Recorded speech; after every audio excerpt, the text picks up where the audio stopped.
Hola, ¿qué tal? Muy buenas noches, un gusto saludarles. Hoy vamos a hablar un poco del juicio ejecutivo mercantil.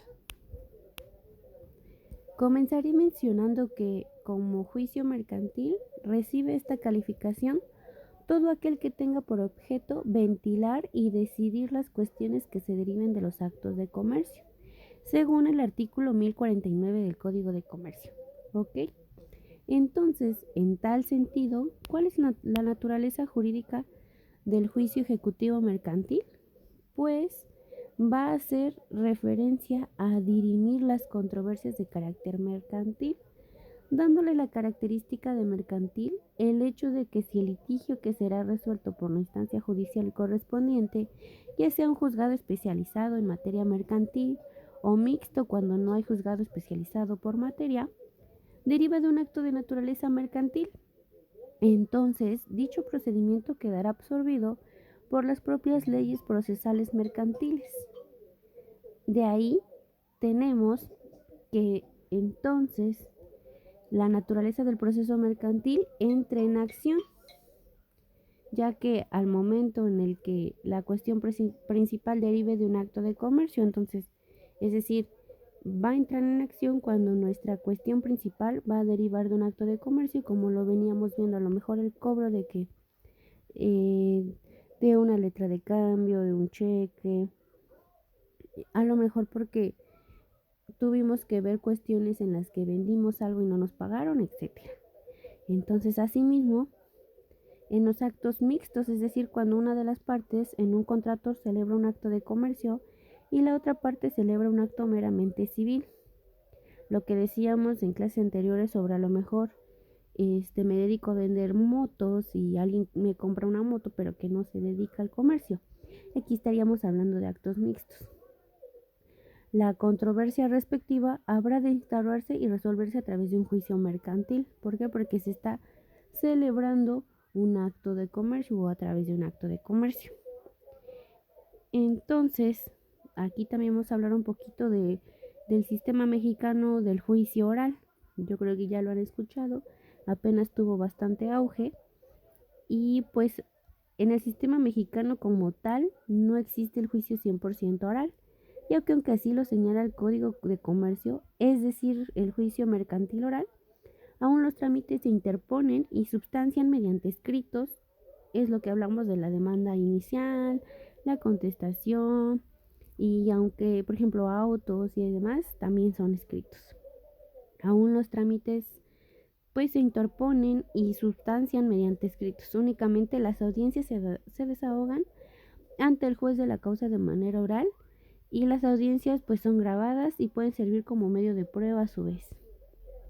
Ahora vamos a hablar un poquito sobre los tipos de juicios mercantiles. Para ir delimitando el presente tema, pues es necesario comentar la clasificación de los juicios mercantiles y al respecto nuestra ley reconoce únicamente dos tipos de juicios mercantiles. Primeramente el juicio ordinario mercantil y después el juicio ejecutivo mercantil. Y por último, el juicio oral mercantil. Vamos a hablar un poquito del juicio oral mercantil. Mediante decreto publicado en el Diario Oficial de la Federación el 27 de enero del 2011, se adicionaron al Código de Comercio los artículos 1067 bis, 1339 bis y un título especial que se denomina del juicio oral mercantil, que comprende los artículos 1390 bis 1 al 1390 bis 49. En el transitorio primero se estableció que el título especial entraría en vigor en el año siguiente de su publicación, es decir, a partir del 1 de enero del 2012. El artículo 1390 bis del Código de Comercio dispone que se tramitarán vía oral mercantil todas las contiendas cuya suerte principal sea inferior a la que establece el artículo 1339 para que un juicio sea apelable, sin que sean de tomarse en consideración intereses y demás accesorios reclamados a la fecha de interposición de la demanda. El precitado numeral 1339 lo dispone. Hablando un poquito del Código de Comercio, en el artículo 1339 nos dice que son irrecurribles las resoluciones que se dicten durante el procedimiento y las sentencias que recaigan en negocios cuyo monto sea menor a 593.712.73 pesos por concepto de suerte principal, sin que sean de tomarse en consideración intereses y demás accesorios reclamados a la fecha de la presentación de la demanda, debiendo entonces actualizarse dicha cantidad anualmente. Por tanto, se tramitará en envío oral mercantil las controversias de naturaleza mercantil que no tengan como fundamento un título que traiga pareja de ejecución y que sean por cuantía determinada menor a 574.690.47 pesos. No se tramitarán en juicio oral mercantil aquellos litigios que, primeramente, de cuantía indeterminada, ejemplo, una nulidad de acta de asamblea. B, de cuantía determinable, por ejemplo, obteniendo el valor mediante una operación aritmética que sean de suerte principal mayor de los 593,000 pesos. De tramitación especial prevista en el propio Código Mercantil o en otras leyes, ejecutivo especial de prenda, especial de fianzas, los que tengan procedimiento convencional a los procedimientos de ejecución de fideicomiso. Entonces, el juicio oral mercantil está compuesto por 4 fases procesales. 1. Fijación de la litis. 2. Audiencia preliminar. 3. Audiencia de juicio. Y 4. Sentencia. ¿De qué trata la fijación de la litis? La litis en el proceso oral mercantil quedará integrada con las reclamaciones hechas en la demanda y o en la reconvención, así como en sus respectivas contestaciones. No formarán parte de ellas las manifestaciones vertidas en los escritos de desahogo de vistas de aquellos escritos, dado que los artículos 1390 bis 11 y 1390 bis 17 del Código de Comercio claramente estipulan que en la demanda o en la reconvención se expresará el objeto u objetos que se reclaman con sus accesorios y que en las excepciones, cualesquiera que sea su naturaleza, se hará valer simultáneamente en la contestación, lo cual denota que continúa el sistema de la litis cerrada integrada con los escritos primeramente citados y será lo de ahí expuesto en la materia de la sentencia que eventualmente se pronuncia a la luz de lo que estipulan los diversos numerales 1077 y 1327 del ordenamiento citado. Conforme a los artículos 1390 bis 11 y 1390 bis 13 del Código de Comercio, la demanda, la contestación, la reconvención, así como los escritos de desahogo de vista de estas deben presentarse por escrito expresado lo siguiente. Primeramente, pues, el juez ante el que se va a promover el nombre y apellidos o denominación o razón social, del actor y el domicilio que señale para hoy recibir notificaciones, el nombre y apellidos o dominación de razón social del demandado y su domicilio, el objeto u objetos que se reclamen con sus accesorios, los hechos que el actor funde en su petición, también promocionará los nombres y apellidos de los testigos que hayan presenciado los hechos relativos, deberá enumerar y narrar los hechos, exponiéndolas sucintamente con claridad y precisión, los fundamentos de derecho y la clase de acción, procurando citar los preceptos legales o principios jurídicos que se apliquen. El valor de lo demandado, el ofrecimiento de las pruebas, la firma del actor o de su representante legítimo, la firma del actor, ya lo mencioné, y si estos no supieren o no pudieran firmar, podrán poner también su huella, es un dato interesante, firmando también otra persona en su nombre y a su ruego, indicando estas circunstancias. Es decir, si no sabemos firmar, no saben firmar las personas, podemos firmarlo nosotros, pero explicando eso. De acuerdo con el artículo 1390 bis 14 del Código de Comercio, el demandado contará con un plazo de 9 días para contestar la demanda, ajustándose a los términos previstos en este escrito. Las excepciones que se tengan, cualquiera que sea su naturaleza, se harán valer simultáneamente en la contestación, salvo las supervinientes. En caso de que el demandado reconvenga contrademande, el actor tendrá un plazo igual al señalado en el párrafo anterior, o sea, los 9 días, para contestar la reconvención de acuerdo con el artículo 1390 bis del Código de Comercio, ¿ok?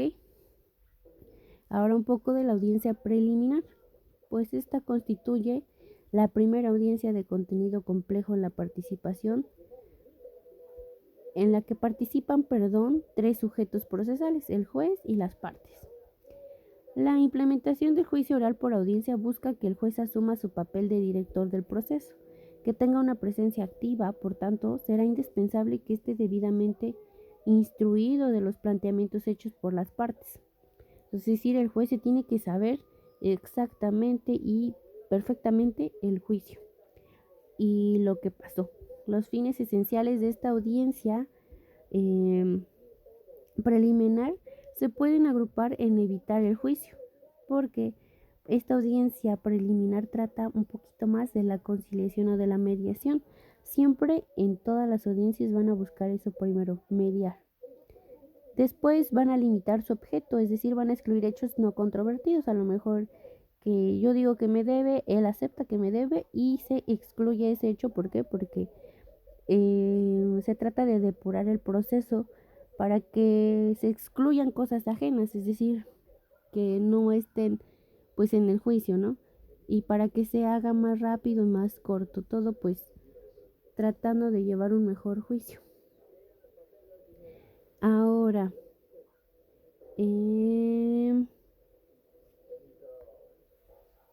hablábamos ya de la depuración de conformidad con el artículo 1390 bis del Código de Comercio. Los fines de la audiencia serán por conducto del juez, pues la depuración que mencionábamos, la conciliación o la mediación, la fijación de acuerdos sobre los hechos que no estamos peleando, la fijación de acuerdos probatorios, la calificación de admisibilidad de las pruebas, la citación para audiencia de juicio. En la primera fase, el juez estudiará cuestiones relativas a la legitimación procesal y procederá en su caso a resolver las excepciones procesales con el fin de depurar el procedimiento. Si se declaran improcedentes las excepciones procesales o de no oponerse alguna, el juez pasa a la segunda fase de la audiencia preparatoria. Invitará a las partes a llegar a algún acuerdo. La segunda fase, haciéndoles saber los beneficios de llegar a un convenio, o bien procurará su conciliación poniéndoles soluciones. Si los interesados llegan a un convenio, el juez lo aprobará de plano y procederá legalmente, y dicho pacto tendrá fuerza de cosa juzgada, es decir, se acabará el juicio. Las partes durante la audiencia preliminar podrán celebrar acuerdos sobre hechos no controvertidos, que resuelvan la controversia o la principal sobre las pruebas en las que las partes van a coincidir con respecto a lo que ofrecen. Por ejemplo, yo decía, sí, yo ya mencioné que me deben, la persona demandada acepta que me debe y ambos ofrecemos el pagaré, ¿ok? Entonces, esa será una prueba en la que tampoco vamos a tener pues como que tema, ¿no? En caso de acuerdo, el juez proseguirá con la audiencia. De no llegarse a un acuerdo probatorio, el juez se pronunciará respecto de la admisión de las pruebas, así como la forma en la que se deberán preparar para su desahogo en la audiencia de juicio, quedando a cargo de las partes su oportuna preparación, bajo el apercibimiento de que si no lo hacen o se declaran desiertas de oficio, las mismas por causas imputables al oferente se exceptuarán. En el caso de la testimonial, cuando los testigos deban ser citados por el juez de acuerdo al artículo 1390 bis 42 del Código de Comercio, aquí hablamos de que se nos van a quitar las pruebas si nosotros no las preparamos de acuerdo a lo que nos establece en el artículo 1390 bis 42, ya que hay veces que nos piden, a lo mejor se le cite, se establezca el domicilio, se vaya a emplazar, no sé, cualquier cosa, y si no lo hacemos, nos las va a quitar el juez, nos va a quitar esa prueba, ¿ok? Ahora un poco de la audiencia de juicio. Se ha dicho que el legislador ha implementado un modelo de proceso por audiencia, con predominio de la palabra oral, en el que ha reservado para la audiencia de juicio el desahogo de pruebas que lleven al juez a la solución del fondo del asunto. Entonces, el fin primario de esta audiencia será la recepción de las pruebas admitidas, según el artículo 1390 bis 32 del Código de Comercio. Este va a establecer las etapas de la audiencia del juicio, las cuales serán, pues, desahogar las pruebas preparadas en el orden que el juez lo estima, alegar las partes una vez cada uno, pues, lo que vaya mencionando, declarar visto el asunto, citar para continuación de audiencia de juicio. En la hora y día señalados para la audiencia de juicio, el secretario hará constar oralmente que en el registro, la fecha, la hora, el lugar de la realización del juicio, el nombre de los servidores públicos del juzgado y demás personas que van a intervenir. Tomará protesta de las partes y terceros que intervendrán, apercibiéndolos de las penas que se imponen a quienes declaran con falsedad. El juez declarará abierta la audiencia, indicará el objeto de la misma, interrogará a las partes si tienen preparadas sus pruebas, declarará desiertas las que no estén por causas imputables al oferente, resolverá lo conducente respecto de aquellas que no estén preparadas por causas del oferente, procederá al desahogo de las pruebas en orden de que lo estime pertinente, instruyendo al secretario para que haga pasar a los testigos en el orden que debe recibirse su declaración y guiarlos a la sala de testigos una vez concluida. Recibidas las pruebas, declarará concluida la etapa de desahogo de pruebas, concederá el uso de la voz a cada una de las partes para que aleguen por una vez a cada una. Expresados los alegatos, declarará concluida la etapa de alegatos, declarará visto el asunto, citará para la continuación de audiencia de juicio. No cierra, continúa esta fase. El secretario nuevamente certificará el registro electrónico ajustándose a lo previsto en el artículo 1390 bis 28 del Código de Comercio. Levantará el acta observando lo prescrito por los artículos 1390 bis 27 del Código del mismo ordenamiento. Una vez cerrada la audiencia de juicio, se declarará el asunto visto y citará a las partes para la conciliación de la audiencia dentro del término de 10 días siguientes en la que se dictará la sentencia correspondiente. Ahora, hablando un poquito de las sentencias, pues la sentencia definitiva será dictada por escrito, de acuerdo con lo que dispone el artículo 1300 bis 39, 1390 bis 39, del Código de Comercio. Depurando el procedimiento en la audiencia preliminar, únicamente será materia de ese fallo las cuestiones de fondo que no se han definido en la audiencia preliminar. Las sentencias definitivas dictadas en juicio oral mercantil tendrán la naturaleza de uninstanciales y al no ser apelables las mismas serán impugnables mediante los llamados procesos impugnativos autónomos, juicio de nulidad del proceso, juicio de nulidad, juicio de amparo, conforme a lo dispuesto en el artículo 107 de la Constitución Política de los Estados Unidos, 114 y 158 de la Ley de Amparo. Ok, si se pueden dar cuenta, esto es un poquito de lo que trata el juicio ejecutivo mercantil. Ok, a grandes rasgos, pues tiene lugar cuando la demanda se funda en uno de los documentos que traiga aparejada ejecución y que tenga una cuantía de, me parece, 705,000 hasta los 4 millones, me parece. En la audiencia preliminar, tiene la audiencia preliminar, la depuración del proceso, sus principios son que es oralidad, publicidad, igualdad, inmediación, contradicción, continuidad. Ok, y pues se promueve con el nombre del demandado, por el objeto que se reclama, los hechos, el derecho, el valor de lo demandado, las pruebas, la firma. Ok, eso sería a grandes rasgos un poquito ahora sí que el juicio ejecutivo. Y de tarea, de acuerdo a lo visto en la clase, van a desarrollar una historia, se llama teoría del caso, en la que van a describir un caso que encuadre para iniciar un juicio ejecutivo mercantil. O sea, van a decir fulanito de tal le debía a tal o vendieron una moto o así, de acuerdo a lo que se vio en la clase y lo van a establecer en la plataforma, ¿ok? Pues muchas gracias, eso sería todo. Hasta luego, que estén muy bien.